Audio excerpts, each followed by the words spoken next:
everybody! Today we are taking a look at A Study in Emerald. This game was made by Martin Wallace in 2015, published by his own gaming company, Three Frog Games. Martin Wallace is one of my favorite board game designers.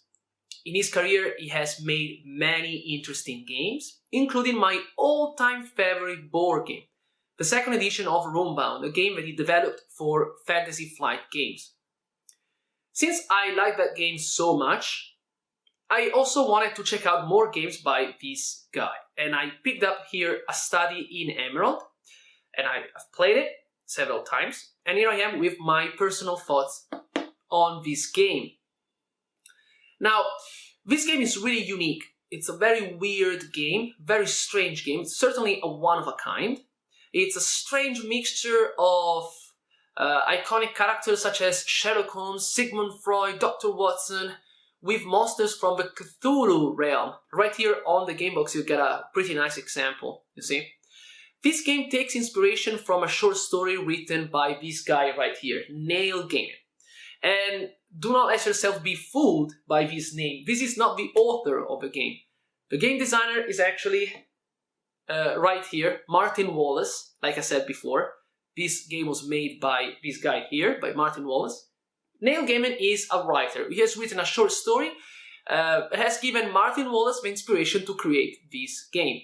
Now, I haven't read the short story and I know nothing about it. I'm not gonna go over it in this video. But if you want to read it, I'm certain that you can find it online, okay? Just go and search for it. Here, I just want to talk about the game. Like I said before, this game is really unique. It's a very strange game. We've got zombies, we've got Cthulhu monsters, we've got Sherlock Holmes. And you may be wondering, what do these characters have in common? Why they are all in the same game? And I don't know. But they're all here, okay? This is also a fairly complicated game. It's a fairly complex game, certainly not an easy game for new players. And it's sort of a deck builder, but there's a lot more to this game. It's a deck builder with many other play mechanics. There's area influence, area majority, secret identities. There's a lot of killing involved in this game. You're gonna kill agents, spies, monsters in this game. There's a lot that we have to say about this game. But before I tell you my personal thoughts on A Study in Emerald, let me show you how to play it.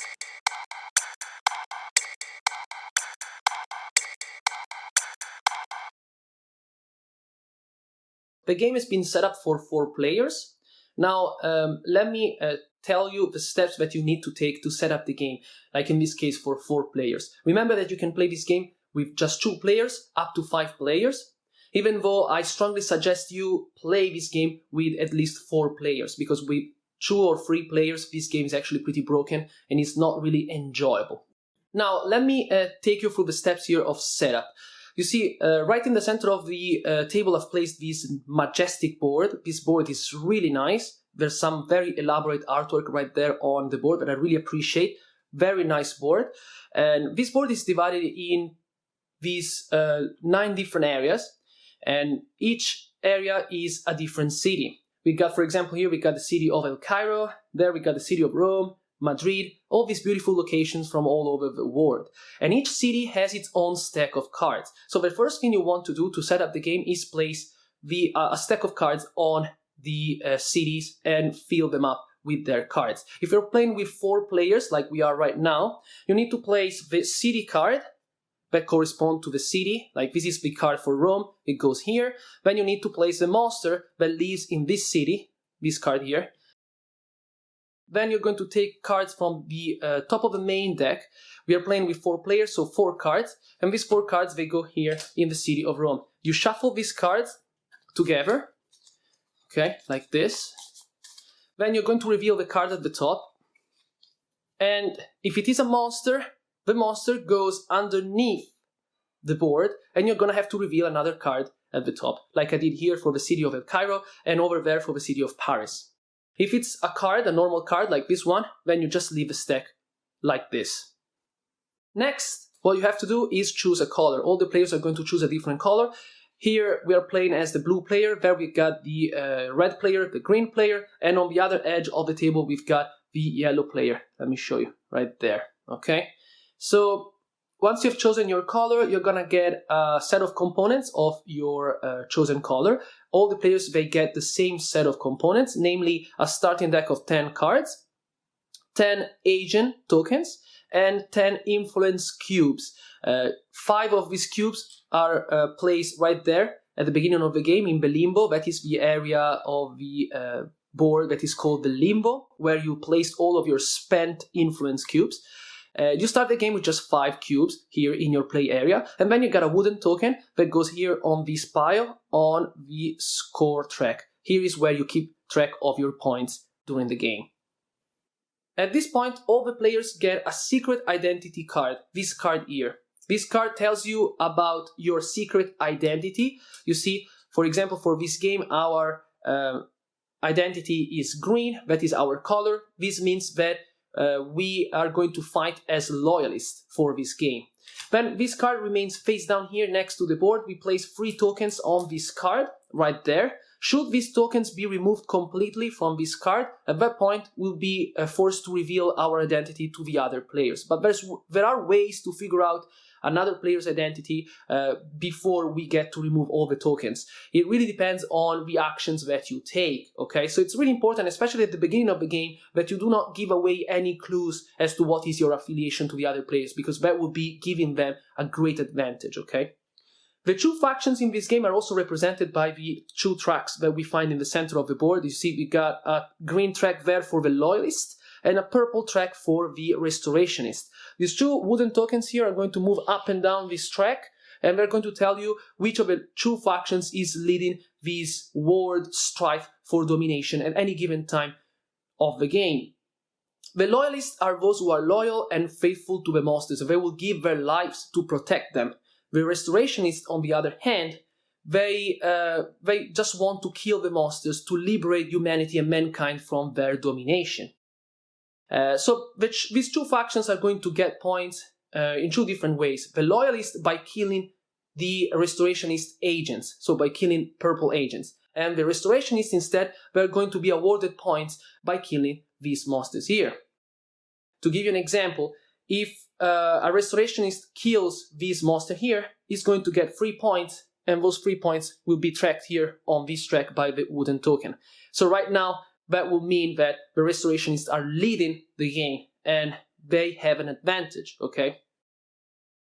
The last thing that you need to do to set up the game is place 2 of your agents from your reserve, your initial reserve of 10 agents, on any city out there on the board. We have already done that. We have placed one of our agents here in the city of El Cairo and another agent over there in the city of Paris.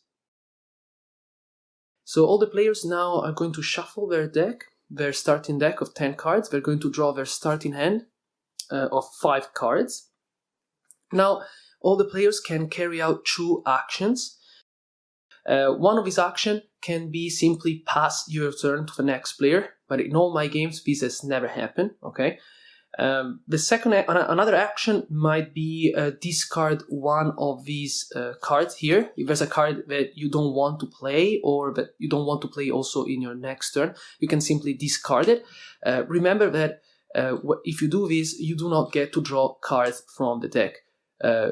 You draw cards only at the beginning of your turn. You always start your turn with 5 cards in your hand. And there are also other cards that allow you to draw cards. But if you use this action, you can simply discard cards from your hand. You do not get to draw cards, okay? What you're most likely going to do as your first action at the beginning of the game is place these cubes here on a city to build your influence there. This game is essentially a deck building card game, okay? So you see all the cards out there. Those are all the different options. Consider it as our market, okay? Those are all the different cards that we can buy and acquire and add to our deck. In this game, we are trying to build a very nice deck, a very powerful deck with powerful cards. So depending on our strategy, we are going to choose some of these cards to build our deck. these cards here, for example, some of these cards, the cards that have this symbol up here, you see the cube with the arrow pointing downward. For example, as our first action, we could use these 3 cards together to combine these 3 symbols and be able to place down 3 cubes on the board on any city. And we may want to place our 3 cubes right there, for example, in the city of Paris. Now there we've got an influence of 4. We've got an agent plus 3 influence cubes. We've got an influence of 4. Then our second action could be, for example, using these 2 cards here together for this other symbol here. You see the cube with the red arrow right there. By using these 2 cards together, we can claim 2 cubes from the limbo and add them to our reserve. You see, if you are running low on cubes, cubes are really important because they allow you to increase your influence on the board.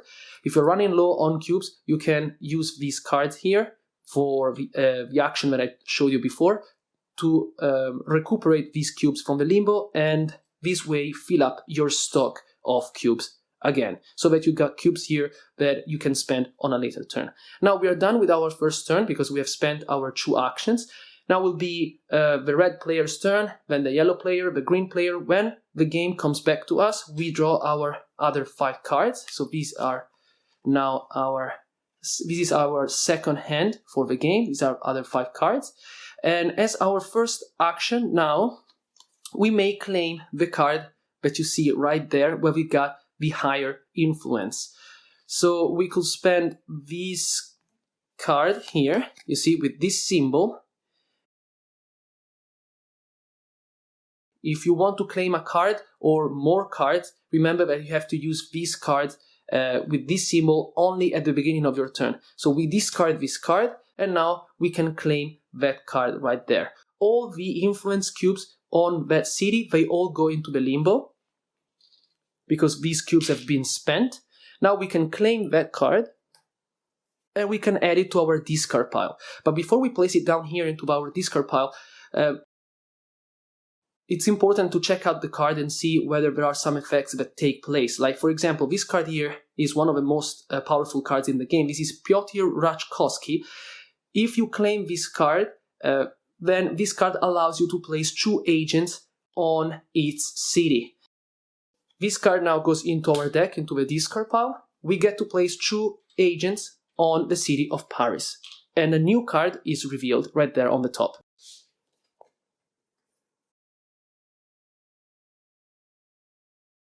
Now, as our second action, we could go on and place down more cubes, for example, or we could use this action here. You see, the action with the letter symbol. If we, for example, spend these 2 cards together for this action, we will be able to move 2 agents on any city. Now, we don't need to spend these 2 cards because we just have 1 agent over here. So we may want to spend this card here and move this agent over there. Why do we want to do that? We want to do that for a simple reason, because now when the game comes back to us and it's our turn again, we can perform an assassination and we can kill that agent right there. You see the red agent right there. There we got a majority of agents. We've got more agents than the red player. We can perform an assassination and kill the red agent. We want to do that because, remember, we are loyalists, so we want to protect the monster that lives in that city, the monster that is placed right there. So now let's say that we are done with our turn. We have moved our agent from the city of El Cairo to the city of Paris. The red player is going to use his 2 actions. The same for the yellow player and the green player. Let's say that nothing has changed. It's again our turn. This time we are going to shuffle here the discard pile back into our deck. Remember that we have 3 cards in our hand, so we're gonna draw up to 5. Okay, now we can perform an assassination with these cards because we got 2 assassin cards right here in our hand. To perform an assassination, you need to have the assassin card. Okay, so here we got the assassin, and the symbol right there is the A that you see in the upper left-hand corner of the card. We can use this card as our first action, okay? To be able to kill that red agent, we need to reach the number of points that is indicated right there on the city. You see on each city there's number that is indicated right there. That is the number of points that you need to have to perform a killing, to perform an assassination there. Here, for example, in the city of Rome, you need 3 points. Over there in the city of Paris, you need 4 points. We already have 3 agents over there. No, 4 agents. So those 4 agents actually are already more than enough. They are sufficient to perform this assassination. We just need to play this card here. Now we get to kill the red agent. He's removed from the game. And this card is going to be placed here next to our identity card. And we're going to keep it for the rest of the game with this token as our trophy. This card is going to be worth 3 points, you see? 3 loyalist points as indicated on the card. We're going to have to adjust the track right there. 3 points are going to be awarded to the loyalist. When you do that, you also have to adjust the scores here, all the scores on the score tracks. Every time a player gets some color points, whether they are loyalist or restorationist, all the players are going to benefit from that change. So all the players are also going to get 3 points, and they're going to move their tokens up here to the number 3 on the score track. The game ends if one of these 2 tokens reaches the end here of a track, or if you get to collect a number of points that is equal to a given number that is indicated here by these green numbers here on the score track. For example, here we are playing a 4-player game, so the number that we have to reach is 22 points. If any player gets to 22 points, that ends the game right there. Or remember, if you have to reveal your identity card. If you have to reveal your identity card and you are a loyalist, pretty much nothing happens. But instead, if you are a restorationist, like in this case the green player, if he reveals his identity, then at that point the game is over. The player with the highest amount of points is going to be the winner of the game. But remember, just as a footnote, the final scoring is really complicated, because at the end of the game, all the players are going to reveal their identity cards, and then you're going to have to adjust the scores based on the points that you have scored. Like here, we have killed a red agent. We are loyalists. It turns out at the end of the game that the red player is also a loyalist. So we actually killed one of our fellow loyalists. We didn't do justice to our cause by killing one of our fellow loyalists. So it's a very complicated game, okay? There's a lot going on, and this was just a brief presentation of this game. Now I would like to show you real quick some of the special cards that we got in this game, like the best cards, the cards for the most iconic characters. I've got them right here. I'm just going to show them to you real quick, just for the sake of taking a look at the art right here. These are some of the special cards. You see they've got some special effects that can take place if you decide to use the card not for any of these symbols right here, but for just the special effect that is listed here. This is the card for Sherlock Holmes, for example. It's got an interaction effect that you can use on another player's turn. Here we got vampires, Cthulhu, Sigmund Freud, Pinkerton agents, Mrs. Hudson, Dr. Watson, Terrors in the Night, and Zombies. Zombies is also a pretty cool card. When you play this card, you get to place these zombie tokens right here, out there on the board, and that's also pretty cool. So, what do I think about A Study in Emerald by Martin Wallace? First of all, I'm gonna go over the positive aspects of this game, okay? The game is nice, and I think it's a really nice addition to your collection if you're a fan of this genre, okay? If you love Sherlock Holmes, if you watched all the movies, I haven't, because I am not a fan of Sherlock Holmes in particular, okay? But I like detective stories, okay? If you also like Cthulhu, that kind of series of games, there's lots of games, like if you've played Arkham Horror and you like that game, then you're going to find yourself right at home with A Study in Emerald, okay? I am not particularly a fan of the universe that we find in this game, okay? I'm not a big fan of Sherlock Holmes, I'm not a big fan of Cthulhu monsters, so the theme for me is not a plus, it's actually a negative, okay? And I picked up this game just because of Martin Wallace, and I wanted to play it because Martin Wallace is here, and his name is right here at the bottom. You see, very small in comparison to the name of the guy who created the short story. I guess the short story that Neil Gaiman has written must be fantastic. If you got this is the board game, the game box. If on the game box is given more importance to the guy who created the short story rather than the game designer, I think Neil Gaiman's short story must be phenomenal, fantastic. Go and read it, okay? I don't think I will, because again, as I said before, I don't really like these kinds of stories, this kind of universe, and so the theme is not attractive to me, okay? But the component quality is great. The way this game was put together, the components inside, the board is really nice, very colorful, very cool, and the cards are also pretty well done. So the components are okay, the quality is really nice. The quality is there 100%.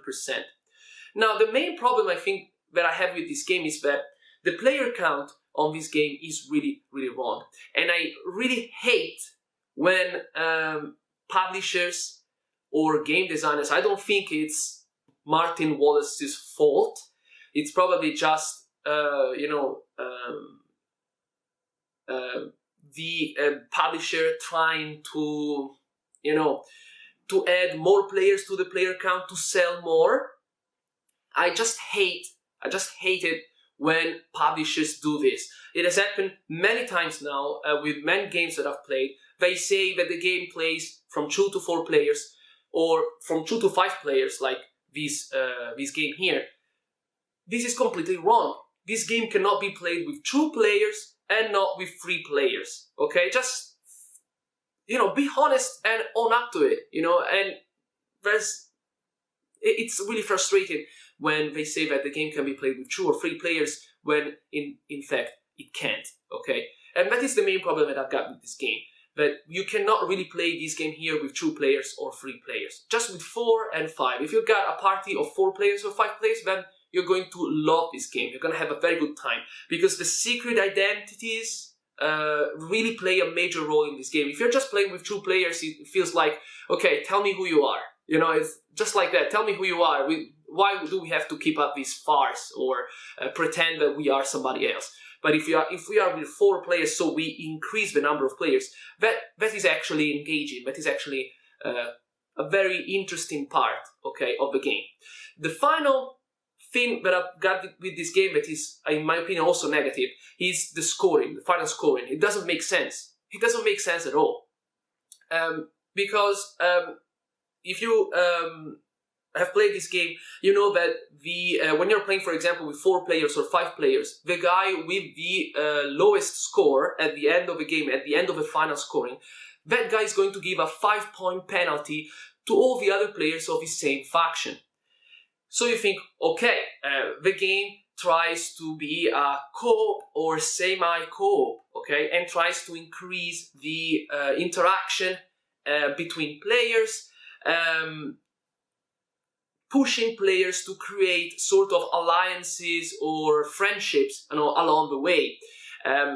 It makes sense in a co-op game, in a semi-co-op game, but here it doesn't really make sense, since you're playing most of the game with your identities secret, kept secret from the other players. So what's the point of giving a 5-point reduction, a 5-point penalty at the end of the game to all the players who belong to the same faction of the player with the lowest score? It doesn't make any sense, because you just can't help it.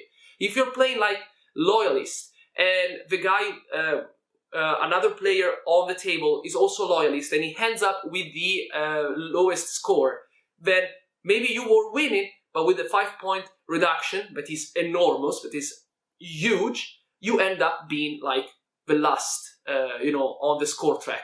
So it doesn't make any sense. It just ruins the game. My opinion, you should erase that rule from the rule book, okay? Just do not consider it. Do not think of it. Do not use it, okay? Very important. Overall, the game is, like I said at the beginning, very strange, very weird. The rules are really difficult to grasp. So, like I said at the beginning in the introduction, I'm going to confirm it once again. This is not a game for new players or for the casual players who just want to play a game, okay? Think of this game as, a game that is more advanced and you need to take your time to grasp the rules and really understand everything. It has taken me a while, okay, before I was 100% certain about everything that concerns this game. So in the end, I think I'm going to give this game a 7 out of 10, and that is a very good grade, okay, because I actually think this game could be graded a little lower, okay, probably in the range between 6.5 and 7, probably more 6.5, but I want to give, Martin Wallace my, my support, because he's a great board game designer. I think here he could have done a much better job. Maybe this game just from the beginning was too strange, it came out from a very strange project, a very weird idea, I don't know. Anyway, this is Studying Emerald, these are my final thoughts, and this is my final grade, 7 out of 10.